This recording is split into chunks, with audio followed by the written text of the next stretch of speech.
everyone. Thank you for coming to my art show, our art show.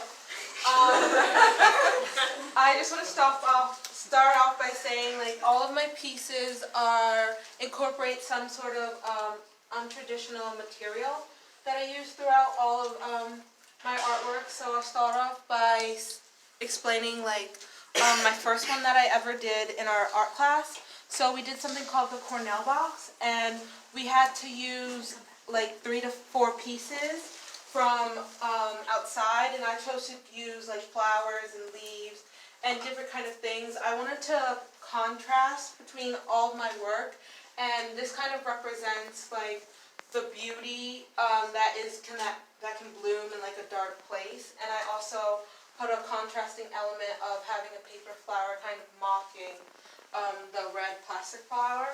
And then I'll start by explaining this one, which is a piece called Stay Black and Die.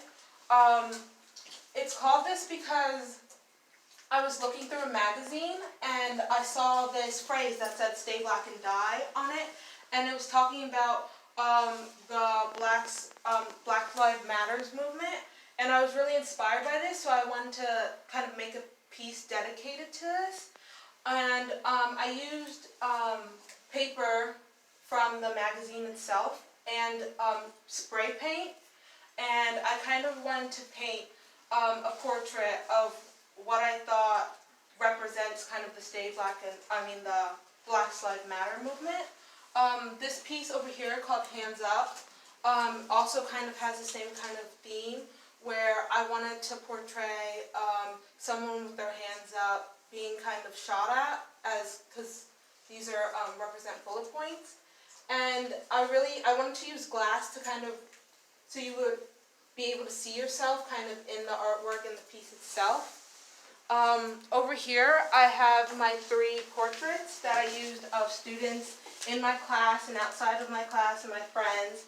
And I was inspired by an artist called Lee Jeffries, who took photographs of homeless people, and these are not homeless people, but I wanted to kind of show like that emotion and the expression in their eyes, and I kind of related it to like students and how we have a high workload and how we kind of deal with that. And so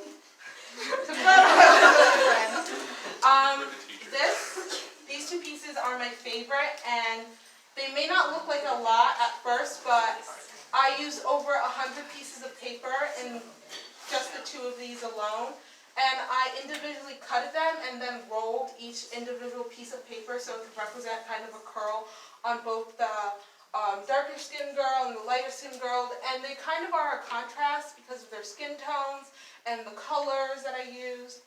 And I kind of wanted to represent the African American girls and kind of the colorism that is portrayed within the African American community as well. And I thought this was an interesting piece because I used paper in a way that paper isn't always used as. Instead of laying it flat, I wanted to make it more 3-dimensional, so that's kind of why it's my favorite.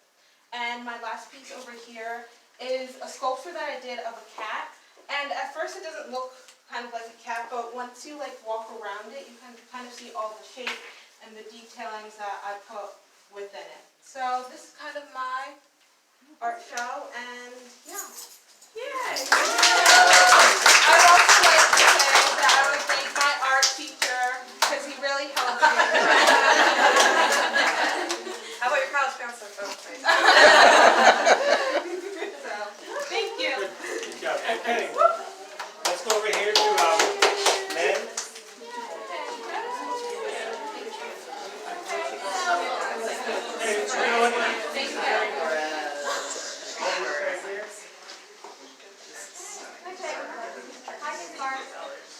So hi everybody, my name is May, and this is my our